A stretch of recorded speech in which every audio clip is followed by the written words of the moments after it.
Hello viewers, আসসালামু আলাইকুম। কেমন আছেন সবাই? আজকে আমি নিয়ে এসেছি অনেক মজার চুই পিঠা। তো এটা কে কে চিনেন আমি জানি না। আমাদের চাঁদপুরে এটা খুবই মানে ফেমাস একটা নাস্তা, পিঠা বলে। মানে পিঠাটাকে আমরা নাস্তা রান্না করা হয়, আগে পিঠা তৈরি করতে হয়।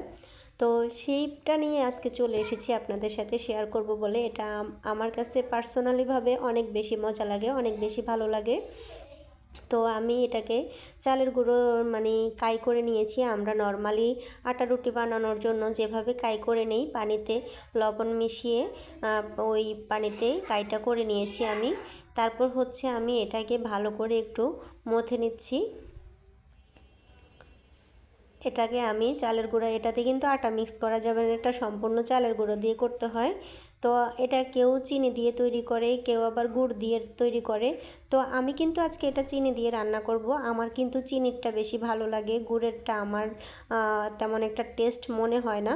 তো সেক্ষেত্রে আমি চিনিটা ইউজ করব। তো আপনারা আমার সাথে দেখতে থাকুন আমি কিভাবে পিঠাটা তৈরি করি।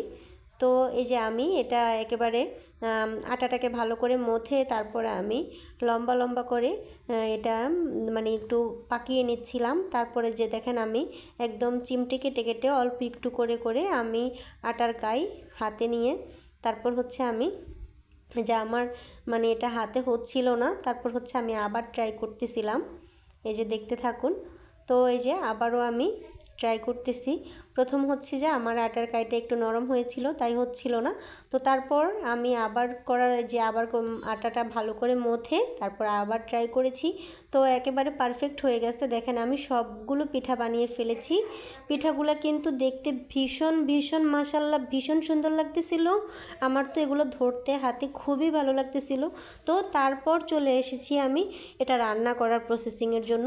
তো রান্না করার জন্য আমি গরুর দুধ দিয়েছি, তারপর আমি এর সাথে লবণ অ্যাড করে দিয়েছি। এটা রান্না করাও কিন্তু খুবই ইজি, খুবই সহজ। তো তারপর হচ্ছে আমি এটার সাথে লবণ আর চিনি মিক্স করে দিলাম। এখন আমি এর সাথে দারচিনি, এলাচ এই মশলাগুলো ভালো করে মিশিয়ে নিব।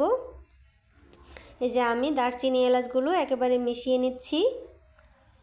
তারপর এটাকে আমি একেবারে দুধটাকে ফুটিয়ে নিব। ফুটিয়ে তারপর আমি এই যে সাথে একটু তেজপাতা দিয়ে দিয়েছি, কারণ তেজপাতার ফ্লেভার কিন্তু আমার কাছে অনেক ভালো লাগে। আপনাদের কার কার কাছে ভালো লাগে জানি না, আপনাদের পছন্দ করলে দিবেন আর নয়তো দিবেন না।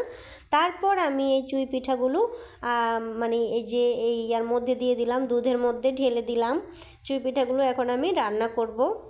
তো এই যে এটাকে এখন আমি ভালো করে রান্না করে নিচ্ছি। এর মধ্যে আমি যে নারকেল কুড়িয়ে রেখেছিলাম, এটার সাথে কিন্তু নারকেল মাস্ট বি দিতে হবে, কারণ হচ্ছে নারকেলের টেস্টটা এটা মানে স্বাদটাকে দ্বিগুণ বাড়িয়ে দেয়। নারকেল ছাড়া কিন্তু চুই পিঠা একেবারেই অসম্পূর্ণ। তাই অবশ্যই আপনারা নারকেল দিয়ে এটা খাবেন।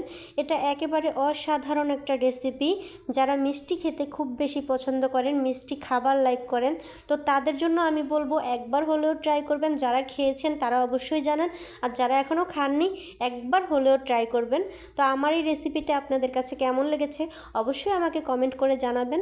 তো আসসালামু আলাইকুম, ভালো থাকবেন। আবার কোনো না কোনো রেসিপি নিয়ে আপনাদের সামনে হাজির হয়ে যাব। আল্লাহ হাফেজ।